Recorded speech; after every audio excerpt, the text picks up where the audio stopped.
बिस्मिल्लाहिर्रहमानिर्रहीम। Welcome back to barrister Kamran Riaz law chamber. तो आज का जो टॉपिक है हमारा जी, ये बड़ा लोगों को एक प्रॉब्लम होती है प्रॉपर्टी के केसेस के अंदर। हमारे जो ओवरसीज़ पाकिस्तानीज़ हैं उन्हें ये प्रॉब्लम फेस होती है, और आपको इस बात का पता ही है कि जब एक दफ़ा केस शुरू हो जाए सिविल कोर्ट के अंदर तो ये फिर आपकी नस्लें ही उसका रिज़ल्ट देखती हैं।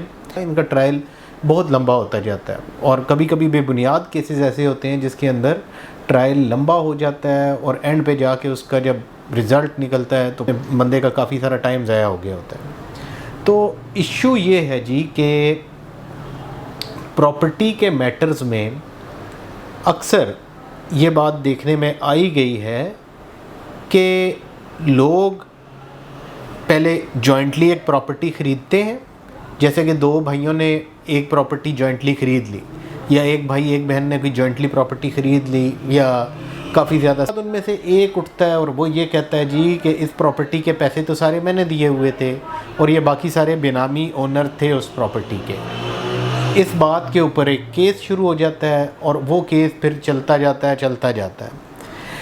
इस मामले में मेरी नज़र से एक जजमेंट गुज़री जो कि 2022 YLR पेज 1752, ये लाहौर हाई कोर्ट की जजमेंट है, जिसके अंदर ऐसा ही एक मामला डिस्कस किया गया।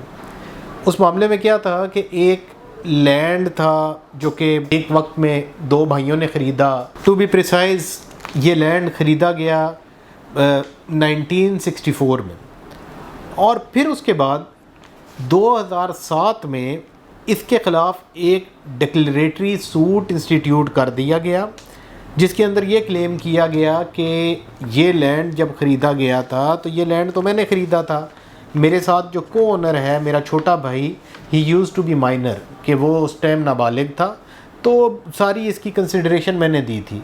तो अब इस वजह से ये उसे बेनामी डिक्लेयर करते हुए ये लैंड, इसका टाइटल मेरे नाम पे डिक्लेयर कर दिया जाए।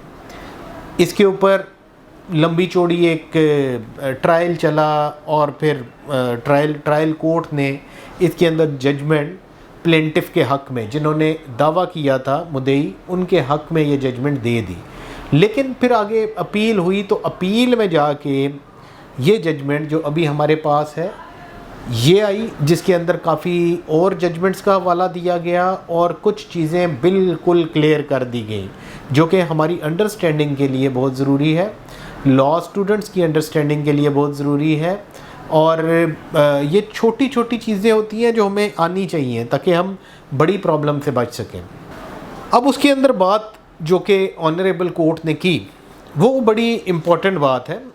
उन्होंने कहा जी कि देखें, सबसे पहली बात कि आर्टिकल 117 ऑफ कानून शहादत 1984 ये बात कहता है कि जो बंदा दावा लेके आता है उसने उसे प्रूव करना होता है।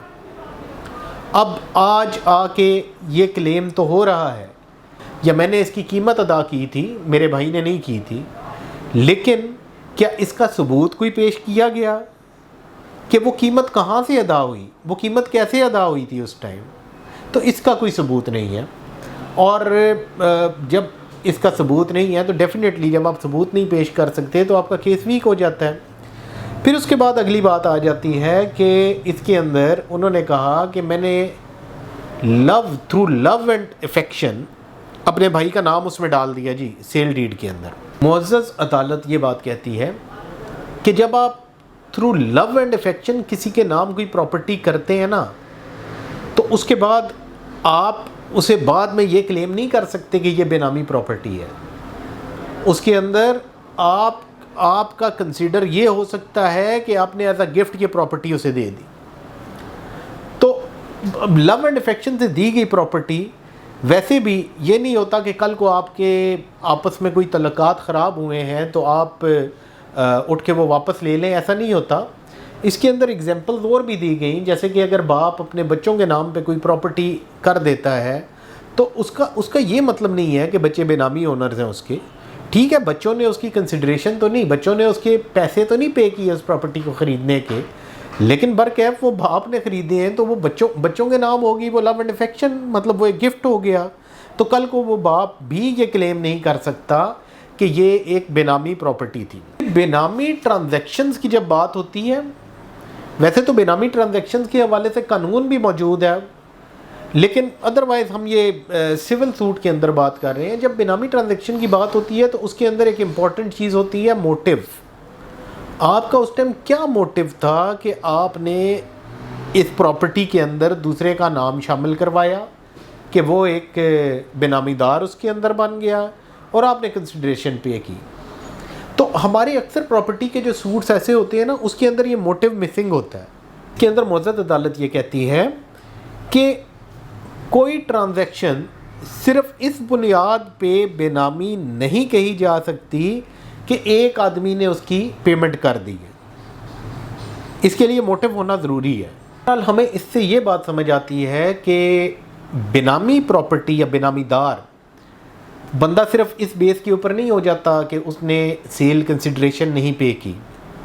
سیل کنسیڈریشن ایک الگ چیز ہے، بینامی ایک الگ چیز ہے، بینامی کے اندر موٹیو ہونا بڑا ضروری ہے، اور اب تو بینامی پراپرٹی ہولڈرز کے خلاف کارروائی بھی ہوتی ہے، اور یہ کارروائی آپ کی کرمنل پروسیڈنگز ہوتی ہیں، تو ان چیزوں کا ہمیں خیال رکھنا چاہیے۔ جی، تو اگر ابھی تک آپ نے اس چینل کو سبسکرائب نہیں کیا تو پلیز اسے سبسکرائب کر لیں، بیل آئیکن کو پریس کر لیں تاکہ میری آئندہ آنے والی ویڈیو آپ تک پہنچ سکے۔ تو آج کے لیے اتنا ہی جی، تھینک یو ویری مچ۔